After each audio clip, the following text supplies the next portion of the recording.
What if every crash, every boom, and every so-called economic miracle was never random, but engineered? What if the rise and fall of currencies, markets, and even entire nations weren't acts of chance, but the result of a hidden system designed to control the world through money? For over a century, a small network of central banks, financial institutions, and global power players have quietly manipulated the flow of money to shape politics, economies, and the fate of billions.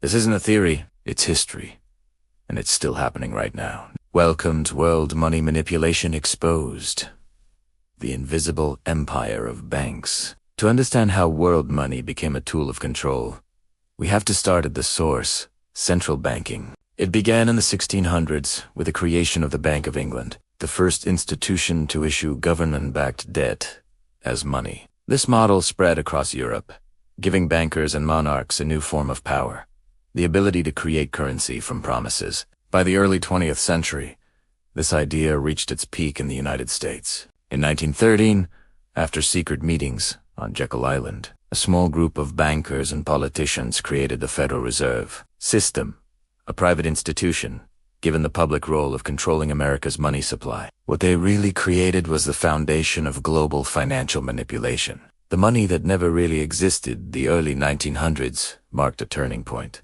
Money was once tied to something real. Gold. Every dollar had a measurable value.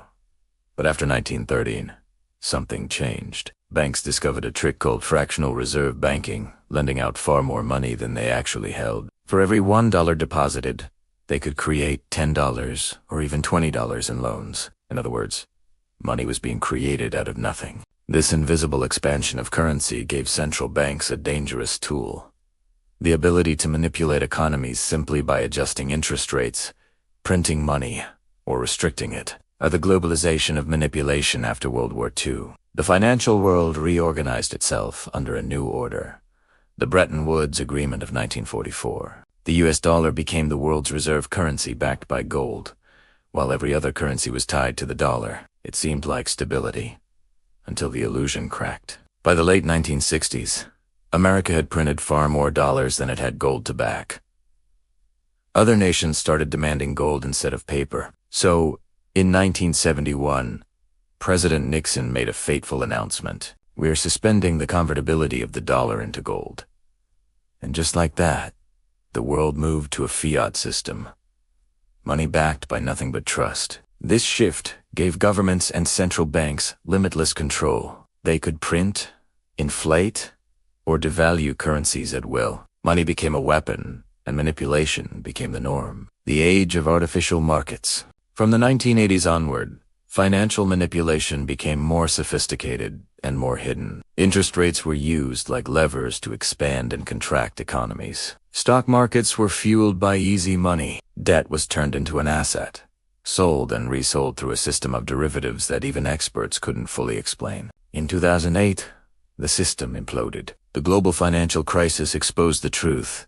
Banks had created a mountain of fake wealth, and when it collapsed, governments printed trillions to bail them out. Who paid for the rescue? Ordinary citizens, through inflation, taxes, and lost savings. The manipulators broke the system and then got richer rebuilding it. Control through chaos.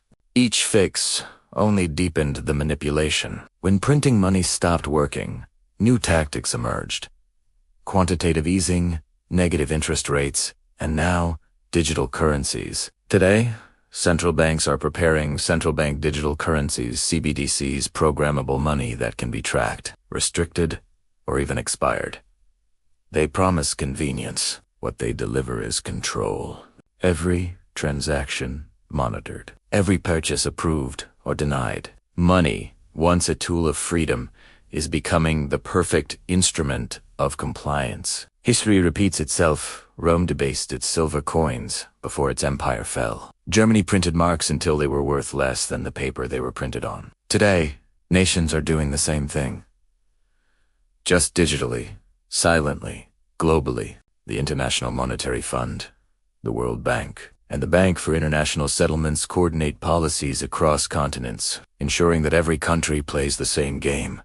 Endless debt, endless inflation, and endless dependence. What the system won't tell you, money is no longer value, it's control. Every printed dollar strengthens the system that owns it. Inflation is a design, not a mistake. It's how wealth is transferred from the poor to the powerful. The illusion ends when you stop believing it. Real value lies in assets that can't print, knowledge, skills, and independence. The manipulation isn't ending, it's evolving.